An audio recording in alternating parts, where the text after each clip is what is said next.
창세기 45장 5절부터 8절까지입니다. 구약성경 72페이지입니다. 45장 5절부터 8절까지 교독하시겠습니다. 당신들이 나를 이곳에 팔았다고 해서 근심하지 마소서, 한탄하지 마소서. 하나님이 생명을 구원하시려고 나를 당신들보다 먼저 보내셨나이다.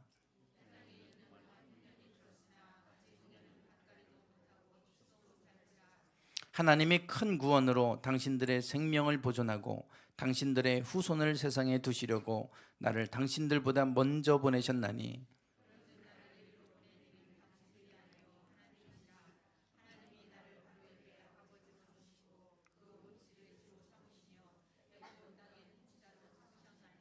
아멘.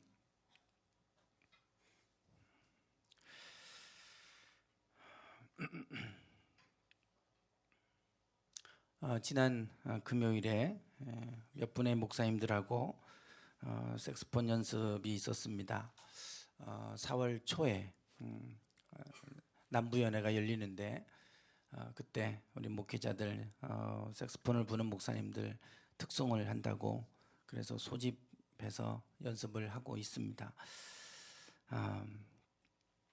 연습을 마치고 다 이제 흩어지고 가려고 하는데 연습을 시키시는 목사님께서 저를 붙잡으시는 거예요. 붙잡으시고 더 레슨도 시켜주시고 뭐 그러면서 또 이런저런 얘기를 많이 하시고 그랬습니다.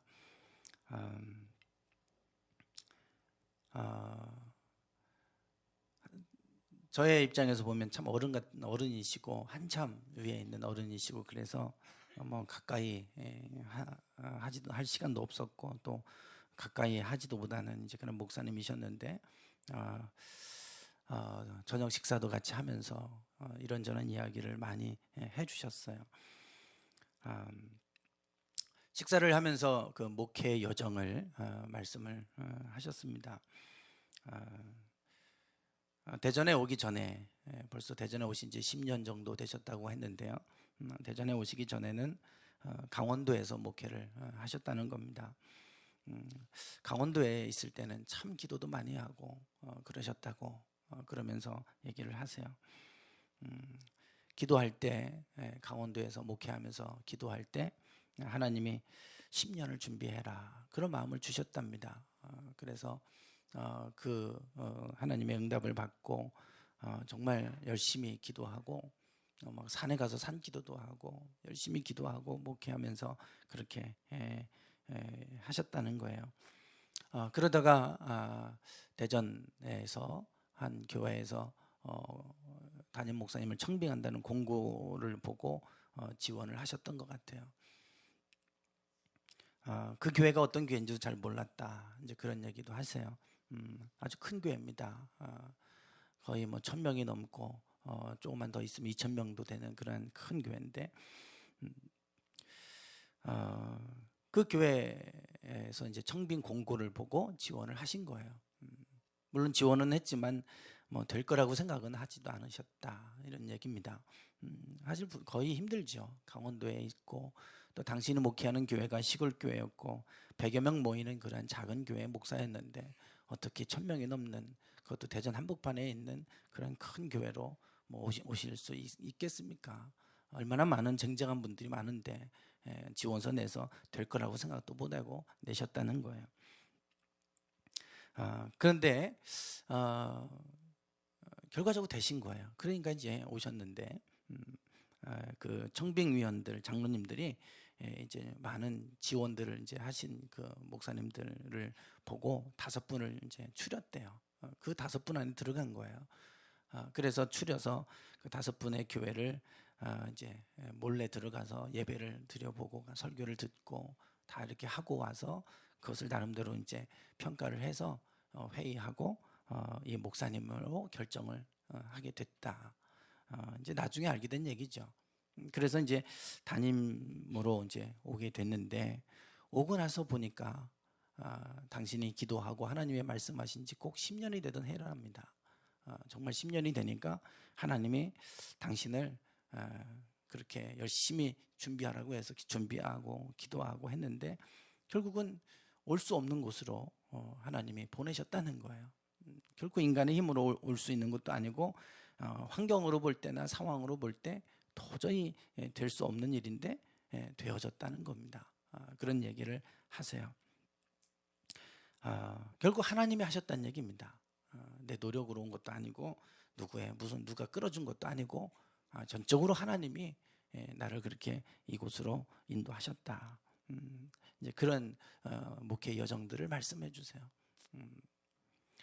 그러면서 덧붙인 말씀이 되게 큰 교회 목사라고 그러면 다 부러워하고 그러는데 당신은 강원도에서 목회할 때가 더 행복했다는 얘기를 하세요. 물론 여기도 행복하고 좋지만 강원도에서 목회할 때가 더 행복했던 것 같다고. 여기 오니까 목회자라는 개념보다는 무슨 경영자 같은 느낌이고 행정가 같은 느낌, 아니면 대중 설교가 뭐 이런 정도의 사람인 것 같아서 친밀하게 성도들하고 교제하고 그렇게 재미있게 목회했던 강원도가 훨씬 더 본인은 행복했던 것 같다. 여기 오니까 무슨 더 큰 교회 목사가 됐다고 해서 5끼를 먹는 것도 아니고 너무 막 바쁘고 너무 분주하고 신경 써야 될 일 너무 많고 너무 힘들다고. 그래서 그런 얘기를 하세요. 그러니까 큰 교회 목사 너무 부러워할 거 없다. 뭐 이런 얘기를 하시는 거예요. 그 목사님의 이야기를 들으면서 제가 생각한 것이 있었어요. 더 높은 자리에 선다는 것, 더 큰 자리에 선다는 것은 더 큰 책임감을 갖는 자리다. 더 돌아봐야 될 영역이 넓어진다는 것이죠. 전에는 100명을 돌아보는 그러한 수준에 있었다면 이제는 1000명 이상을 돌아봐야 되는 그러한 수준으로 내가 돌아봐야 될 영역이 넓어진다는 걸 의미하잖아요. 그거 감당할 각오가 되지 않으면 더 큰 자리, 더 높은 자리에 올라갈 수가 없는 거죠. 요즘 제가 느끼는 게 있습니다. 전에는 제 목회만 열심히 하면 됐어요. 우리 교회만 열심히 내가 목회하고 우리 교회만 열심히 해서 커지면 되고 성장하면 되고 부흥하면 되고 오직 내 교회 내 목회 이것만 하면 된다 생각을 했어요. 아무도 그 이상을 요구하지도 않았어요. 그런데 지금은 상황이 달라졌어요. 나이가 먹어가고 교회도 사이즈가 조금씩 커져 갈수록 돌아봐야 될 영역이 넓어지는 거예요. 전에는 우리 교회만 신경 썼다면 이제는 지방을 돌아봐야 되고 지방에 또 작은 교회들을 또 신경 써야 되는 그런 상황으로 가는 거예요. 전에는 그냥 내 교회만 열심히 목회하면 박수 쳐주고 잘한다고 했지만 지금은 이제 그렇게 하면 욕먹어요. 이제는 다른 지방의 일들을 또 좀 해야 되고 다른 교회들도 돌아봐야 되고 하는 그런 이제 상황이 되는 거예요. 그걸 힘들어하면 사실은 아직도 제가 너무 좁은 사람이죠. 사람이 커진다는 게 이런 거구나. 사람이 커간다는 것이 더 많은 것을 내가 돌아봐야 되는 그런 자리로 간다는 것을 의미하는구나. 이런 것을 생각하게 됩니다. 교회가 조금씩 커지니까 그래도 우리 교회가 지방에서 5번째 안에 들어가는 교회가 됐잖아요. 다 미자리 교회 작은 교회도 얼마나 많습니까? 그러니까 이제는 지방의 여성교회 연합회나 남성교회 연합회나 이런 데서 후원해달라고 요청하기도 하고 그러면은 안 할 수도 없는 거예요. 이제는 돌아봐야 되고 또 도와야 되고 해야 될 일들이 조금씩 많아져요. 지방 내에도 지방을 돌아봐야 될 만한 사이즈의 교회임에도 불구하고 돌아보지 않는 교회가 있고 또 목사님들이 계세요. 그러면 내 교회만 이렇게 집중하고 내 교회만 목회 잘하면 된다. 그렇게 생각을 하면 지방에 돌봐야 될 에너지를 내 교회만 집중하니까 내 교회가 더 잘 돼야 될 것 같잖아요. 그런데 그 교회들을 보면 다 위축돼 가요. 다 죽어가요. 이상합니다. 내 교회 위주로 하는 교회, 내 교회만 잘 되면 된다고 생각하면 더 잘 돼야 될 것 같은데 그렇지 않은 거예요. 왜냐하면 그게 하나님의 뜻이 아니기 때문에 그래요. 하나님이 축복하시는 이유는 우리만 잘 되라고 나만 잘 되라고 축복하시는 게 아니라 그 축복을 통해서 다른 사람들을 돌아보고 다른 사람들에게 흘려보내기를 원하는 게 하나님의 뜻이기 때문에 그렇습니다. 근데 그게 흘러가지 않으면 하나님이 더 이상 축복하시지 않는 거예요. 이게 하나님의 뜻이 아닌 거죠. 저희가 2005년도에 덕암동에서 교회를 매각하고 이쪽 테크노밸리로 왔어요. 벌써 이제 온 지 10년 정도 된 것 같으네요. 그때 덕암동에 있는 교회를 매각하고 저희가 남은 돈이 5천만 원이었습니다. 그 5천만 원 가지고 지금 이전하기 전에 교회 인테리어를 하는데 다 썼어요. 그러니 뭐 돈이 없잖아요. 그리고 올 때 우리가 빚만 3억이었어요. 이자만 200 이상 나갔습니다.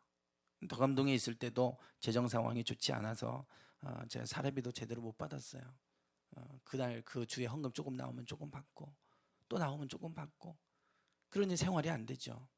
그러니 늘 카드 갖고 사는 게 늘 일이었고, 그래서 생활비를 좀 받으면, 사례금을 받으면 카드값 갚는 것이 늘 제 일이었어요. 덕암동 때는 참 힘들었던 것 같아요. 그래서 이제 이곳으로 왔는데 여기는 빚이 3억이 넘고 이자만 200 이상이 나가니 뭐 더 힘든 상황이잖아요. 제가 이곳에 올 때는 사례금을 못 받을 각오까지 하고 저는 왔습니다.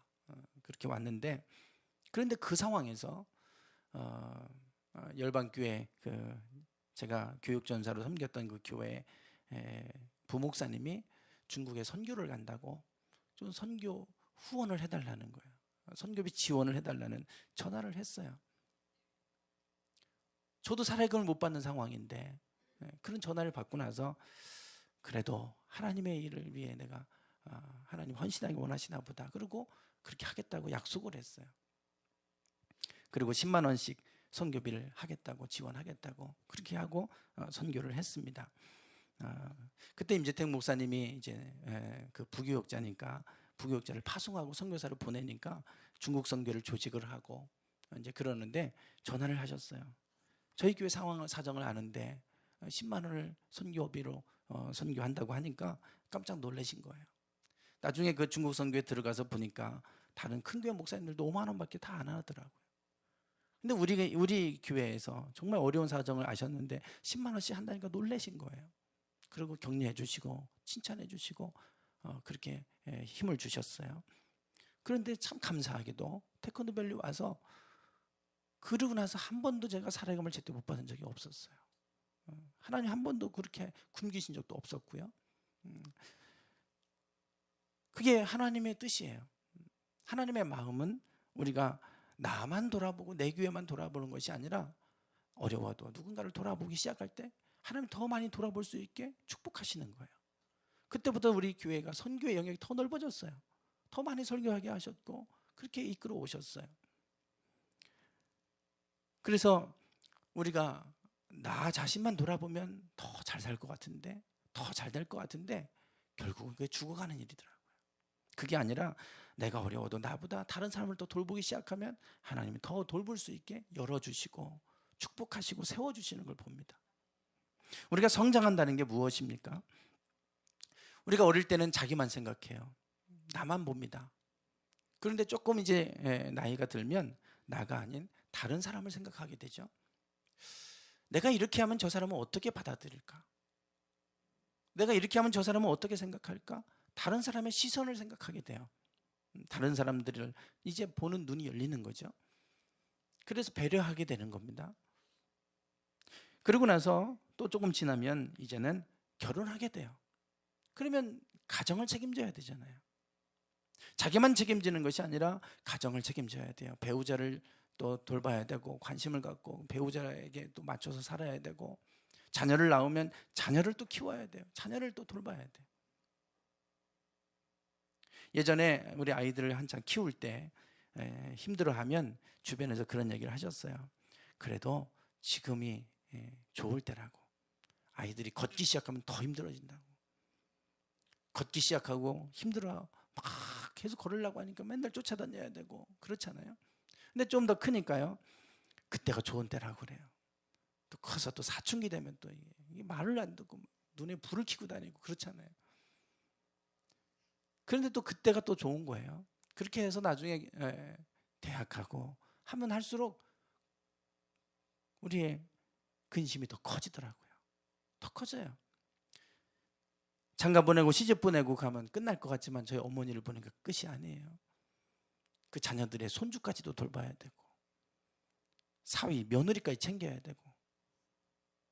하나님은 우리가 점점 나이가 먹고 성장할수록 돌아보는 영역을 넓혀 가시는 거예요.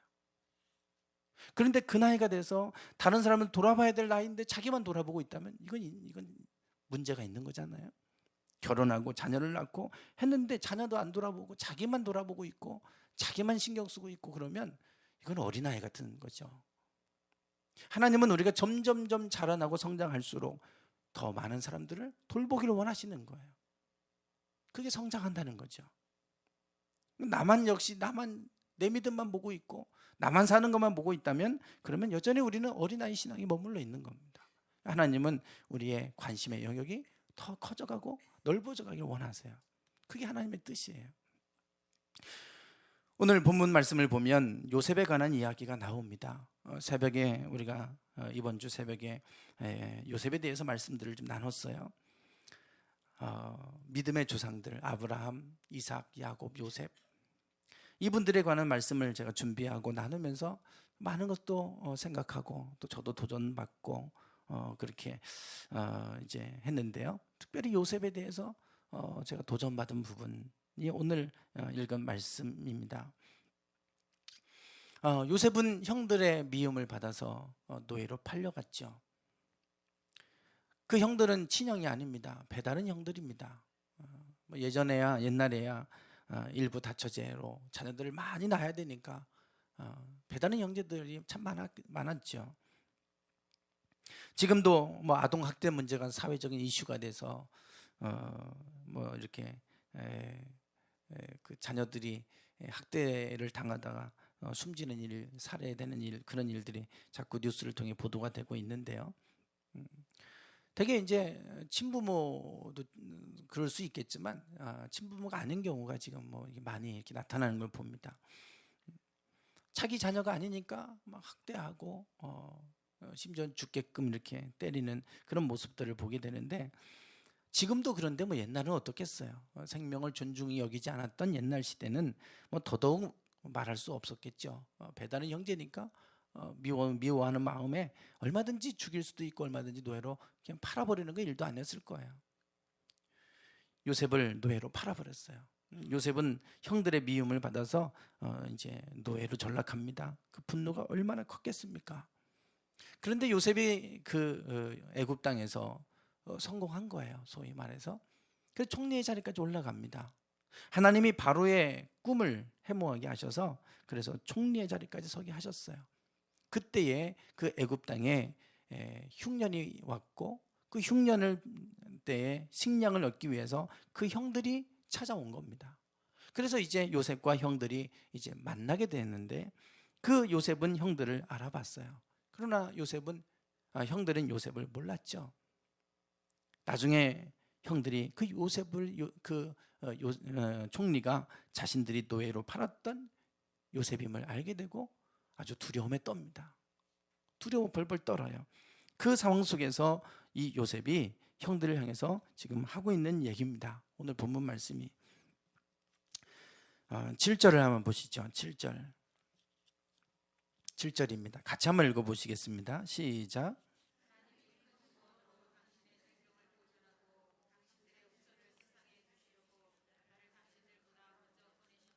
아멘.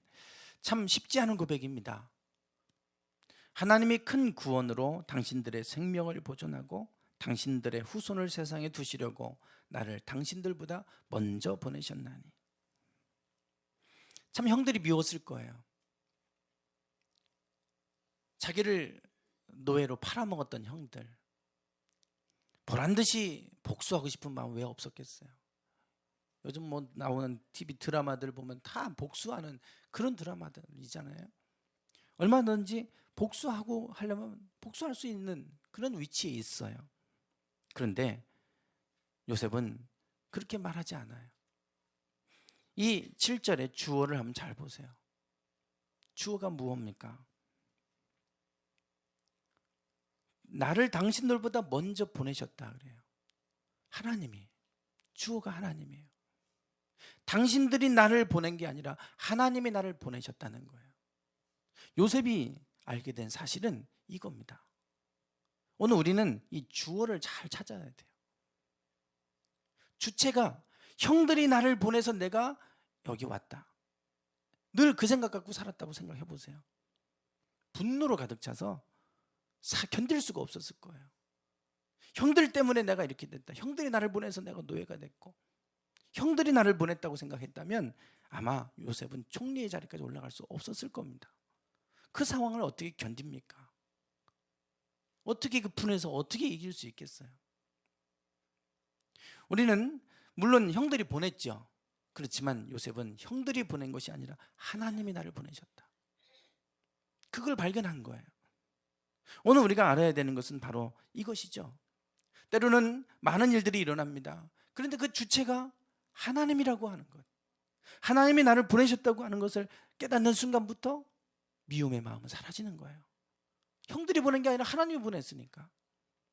물론 어떤 분은 하나님 보냈다고 생각하면 하나님을 미워할 수 있어요. 또 하나님을 왜 하나님은 나를 이곳에 보내서 하나님을 원망할 수 있어요. 근데 요셉은요 아닌 거예요. 지금 형들이 나를 보낸 게 아니라 하나님이 보내셨다는 거예요. 그걸 알고 나니까 하나님이 나를 보내실 때는 뜻이 있을 것이다. 하나님이 우리를 나쁜 길로 가게 하시려고 보내시지 않잖아요. 하나님은 좋으신 하나님이신데 거기에는 분명 어떤 뜻이 있는 거예요. 요셉은 그걸 발견했어요. 그 뜻이 뭡니까? 당신들의 생명을 보존하고 당신들의 후손을 세상에 두시려고 보내셨다는 겁니다. 그냥 간단하게 한 고백 같지만 그게 간단한 고백이 아니에요. 그가 노예 생활하고 그 많은 시간을 거치면서 깊이 깨달아서 나오는 고백이에요. 신앙의 믿음의 진수를 보여주는 고백입니다. 그 모든 것의 주체가 하나님이시더라는 겁니다. 내가 여기까지 온 것도 내가 온 게 아니라 하나님이 나를 이끌어 오셨구나. 고난 가운데 들어간 것도 하나님이 나를 보내신 거구나. 보내실 때는 그 고난 속에 하나님 보내실 때는 뭔가 그 고난을 통해 가르치시려고 하는 게 있으니까 보내시는 거 아닙니까? 하나님을 발견하는 거예요. 그래서 그 속에서 하나님이 보내셨는데, 그런데 그 하나님이 어떤 하나님입니까? 자기를 구원하고 자기 생명을 보존하고 자기들의 후손을 세상에 두시기 위해서 보낸 게 아니라는 거예요. 우리는 하나님을 믿을 때 어떤 하나님을 믿습니까? 나의 하나님. 물론 나의 하나님 맞죠. 그러나 하나님은 나의 하나님만이 아니라 우리 모두의 하나님이세요. 나만 지켜주시는 하나님이 아니라 우리 모두를 지켜주기를 원하시는 하나님이세요. 나만 축복하기 원하시는 하나님이 아니라 모든 사람들을 축복하기를 원하시는 하나님이시잖아요. 요셉이 발견한 건 그거였어요. 왜 나를 하나님 보내셨을까? 그 이유는 나의 꿈을 이루게 하기 위해서 아니에요. 나의 목적을 이루게 하기 위해서 아니에요. 나를 잘되게 하시기 위해서 아니에요. 그게 아니라 나를 통해서 당신들의 생명을 보존하고 당신들의 후손들을 세상에 두시려고 나를 당신들보다 먼저 보내셨습니다. 나가 아니라 당신들과 당신의 후손들을 이 세상에 두시기 위해서 나를 먼저 보내신 겁니다. 그렇게 고백을 하고 있는 모습을 보게 됩니다. 우리가 알아야 되는 것이 바로 이거죠. 하나님은 우리뿐만 아니라 우리를 통해서 다른 사람들을 구원하기를 원하시고 다른 사람들에게 그 축복이 흘러가게 하기를 원하시고 다른 사람들을 하나님 지켜주기를 원하시고 우리를 통해서 그 일을 하기를 원하신다는 거예요. 요셉은 그걸 발견했어요. 그걸 깨달았어요. 에스더 4장을 한번 보시겠습니다. 본문 책을 피하시고 에스더 4장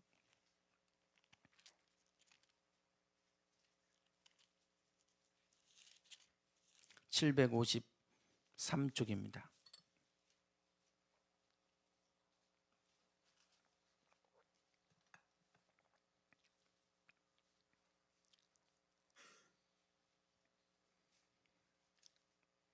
(13절부터)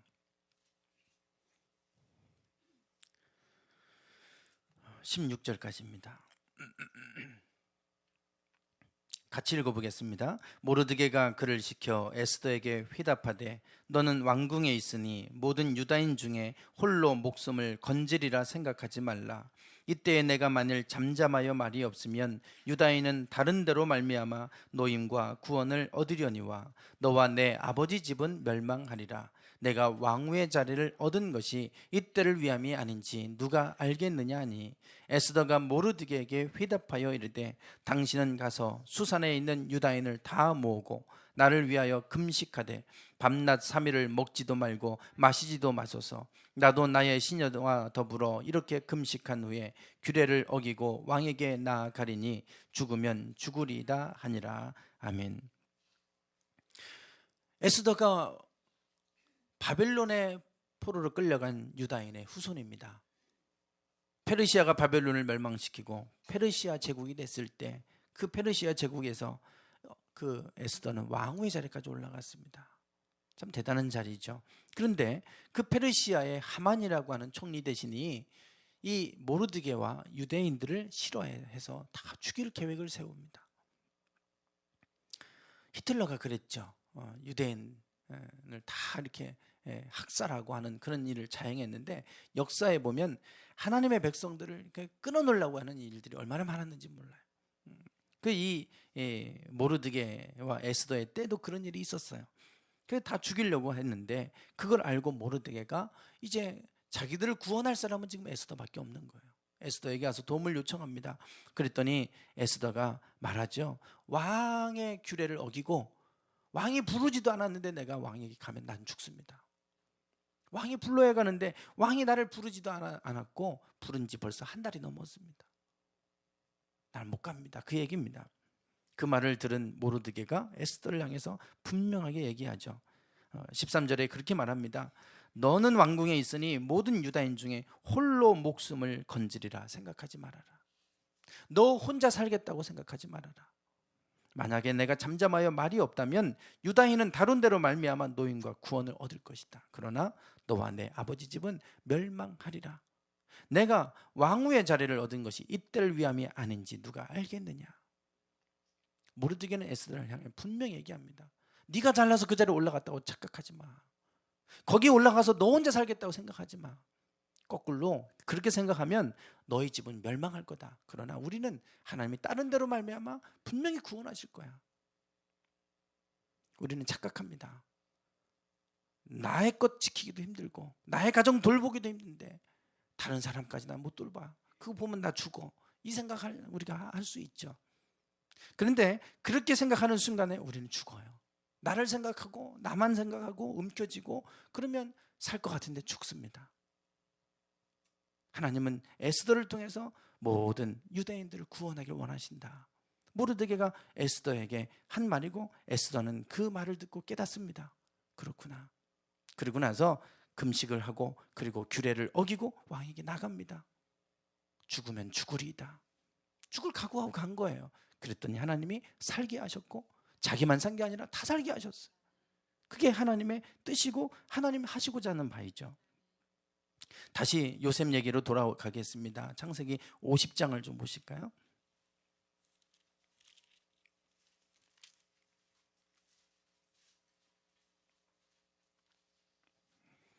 50장 19절.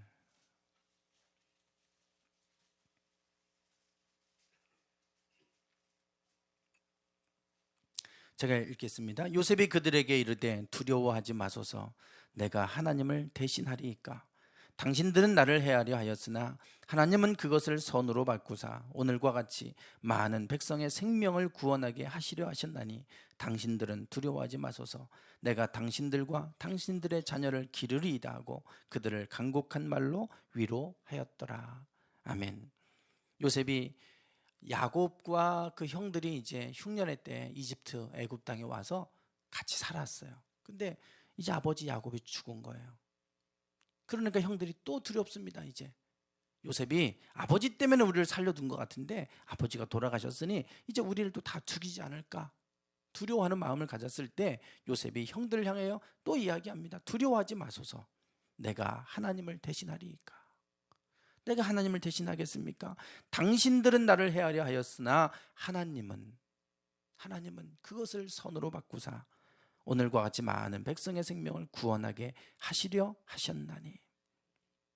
당신들은 나의 삶 가운데 나를 이렇게 팔아먹고 이렇게 했지만 하나님은 이렇게 하셨다는 거예요. 나의 삶 속에서 하나님은 이렇게 하셨다. 여기도 주어가 하나님입니다. 하나님이 나를 그것을 선으로 바꾸셔서 오늘과 같이 하셨는데, 나를 그렇게 하신 이유가, 선으로 바꾸셔서 행하신 일하신 이유가 무엇입니까? 나를 통해서 많은 백성의 생명을 구원하게 하시기 위함이라는 겁니다. 나 혼자 그 자리에 올라가서 부귀와 영광을 누리게 하기 위함이 아니라 나를 통해서 많은 사람의 생명을 구원하게 하시려고 나를 세우셨습니다. 내가 어찌 그 하나님을 대신할 수 있겠습니까? 요셉의 고백은 분명했습니다. 오늘 하나님은 우리가 우리 안에 갇혀있는 그런 나만 돌아보는 신앙 안에 머물기를 원치 아니하십니다. 나만 하나님 믿고 나만 구원받고 나만 천국 가는 그런 작은 그런 울타리 안에 갇혀진 믿음이 아니라, 나뿐만 아니라 주변 사람들도 구원받기 원하시고 주변 사람들도 축복받기 원하시고, 그게 하나님이 우리 가운데 행하실 일이에요. 아까 서론에서 말씀드린 것처럼 그 목사님 그런 얘기 하세요. 이제 내가 대전에 온 지 10년 됐는데 다시 강원도에서 했던 그 기도를 시작해야 될 것 같다고 그 얘기를 하세요. 지치셨나 봐요. 10년 되시니까. 이제 나도 강원도에서 했던 그 기도 생활 다시 해야 되겠다고. 배부르고 등 따수니까 기도가 안 되더라고. 그 얘기를 하세요. 큰 교회에 있었으니 뭐 걱정거리가 없잖아요. 배가 부르고 등이 따수니까 기도가 안 되더라고. 그런데 이제는 기도를 해야 될 것 같다고 그 얘기를 하세요. 갈수록 커갈수록 하나님 기도해서 축복해 주셔서 더 큰 것을 돌아보게 하셨잖아요. 그러면 돌아볼 영역이 커졌으면 기도의 영역도 넓어져야 돼요. 그렇잖아요. 근데 거꾸로 돼요. 이상하게. 하나님 축복해 주시면 축복의 자리는 더 높은 자리로 가게 하시면 더 많은 것을 관심 써야 되고 더 많은 것을 돌봐야 되니까, 내가 이것을 위해 기도했다면, 이만큼 했다면 그 기도의 분량은 더 커져야 되거든요. 근데 거꾸로 그런 자리 가면 기도를 더 안 해요. 그러면 죽는 거죠. 해야 될 일은 많고 관심 갖고 해야 될 일은 많은데 기도가 줄어드는 거예요. 교회가 커지고 우리의 삶의 영역이 더 성장하고 커져갈수록 기도의 영역도 커져야 돼요. 왜냐하면 우리의 주체는 하나님이시기 때문입니다. 내가 하는 게 아니라 하나님이 하시는 일이고, 그 속에서 하나님이 하시는 일을 알아야 하나님의 뜻을 이루어드릴 수 있기 때문에 기도의 범위도 넓어져야 돼요. 나만을 위한 기도가 아니라 이제는 나 외에 다른 사람들, 열방을 위한 기도까지 이렇게 확대되어지고 확장되어져 갈 때 하나님은 그 사이즈만큼 우리를 세우시고 우리를 사용하실 줄 믿습니다. 오늘 우리가 품어야 될 마음은, 하나님은 모든 열방이 주께 돌아오길 원하신다는 사실입니다. 그 마음을 우리가 품고 우리가 나아갈 때 하나님은 그 요셉과 함께 하셨던 것처럼 우리를 통해서도 그렇게 동일하게 일하실 줄 믿습니다. 기도하겠습니다.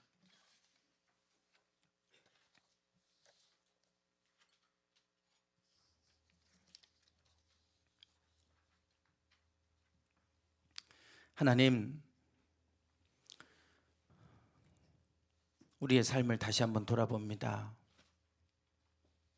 혹 우리의 삶의 영역이 우리 자신에게만 한정되어 있지는 않았었습니까? 우리 가정에게만 한정되어 있지는 않았었습니까? 우리 교회에만 한정되어 있지는 않았었습니까? 더 넓어지기 원합니다. 우리의 돌봄의 영역이 더 커져가기 원합니다. 하나님은 그렇게 되기를 원하고 계시고, 그것을 위해서 요셉을 세우셨고 요셉을 앞서 보내신 것처럼 우리도 먼저 믿게 하셨고 우리도 먼저 하나님 축복하시는 줄 믿습니다. 우리가 이것을 놓치면 하나님, 우리는 죽을 수밖에 없습니다. 하나님, 오늘 우리가 더 큰 것을 보게 하시고 하나님의 마음을 품고 그 하나님의 마음을 우리가 간직하고 그 마음 가지고 우리가 섬기며 살아갈 수 있도록 인도해 주옵소서. 예수님의 이름으로 기도드리옵나이다. 아멘. 찬양하겠습니다. 510장